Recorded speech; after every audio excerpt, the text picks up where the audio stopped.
Today's adventure brings us to the Mead Conservation Center. We will be heading up to the summit of Mount Israel, taking the Wentworth Trail, which will lead up this way. And right next to the trail is this homestead. It was built in 1812, and a gentleman named Jack Mead, who was a conservationist, bought it in an effort to save the surrounding forest from all the timber harvesting that was going on. And when he passed away, his wife had donated it to the White Mountain National Forest. This whole area today is known as the Mead Base Conservation Center. It consists of this farmhouse and some other buildings, including cabins, and 3 campsites, all on 11 acres. And as I said, we'll be taking the Wentworth Trail to the summit of Mount Israel. It'll be 2 miles up this trail. So as soon as you start the trail, it starts going up. It's come into the woods. But the trail is very, very nice. As you can see, there's hardly any roots. And as far as boulders, most that we're seeing are purposely put there for water runoff. Our first little friend on the trail, we almost stepped on him. Oh, friendly little guy. And for those wondering, the trail is blazed with mosquitoes. Take 2. For those wondering, the trail is blazed in yellow, followed by another one right down there. They're not extremely bright, but you can't see them.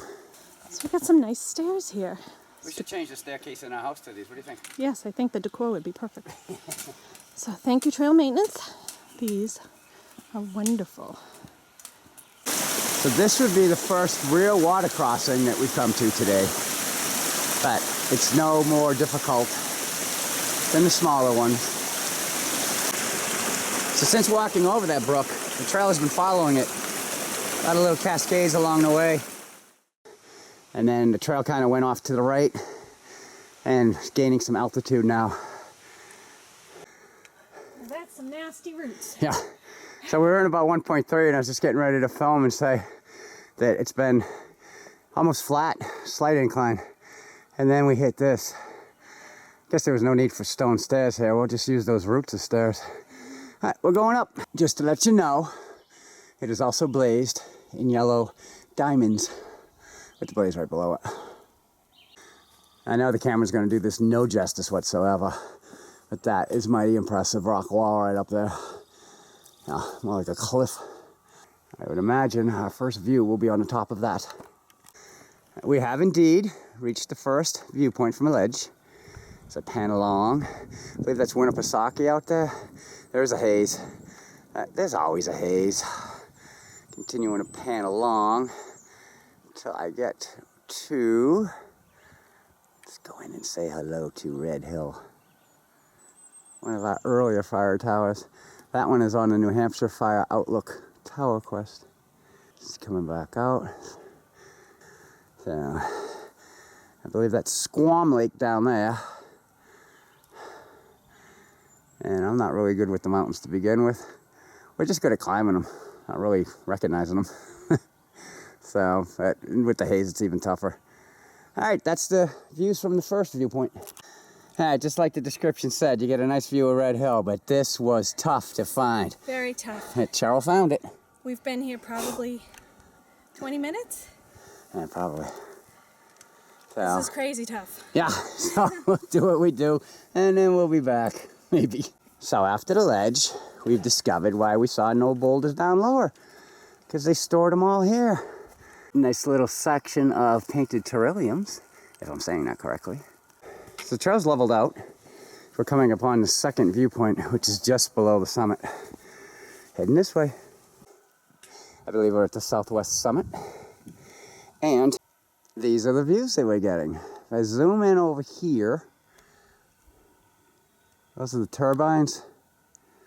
Zoom back out as I pan.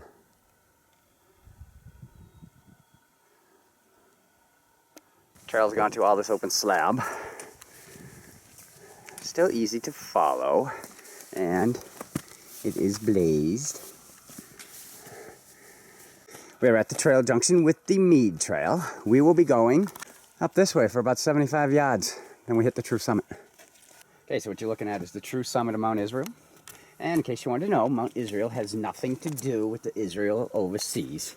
It was named after Israel Gilman. His family settled in the valley at the base of Mount Israel, and the mountain was named after him. Mount Israel is on 52 Review. It's also on New Hampshire Fire Tower list of the 92 towers that are standing, once stood, or were proposed. This will be number 56 for us.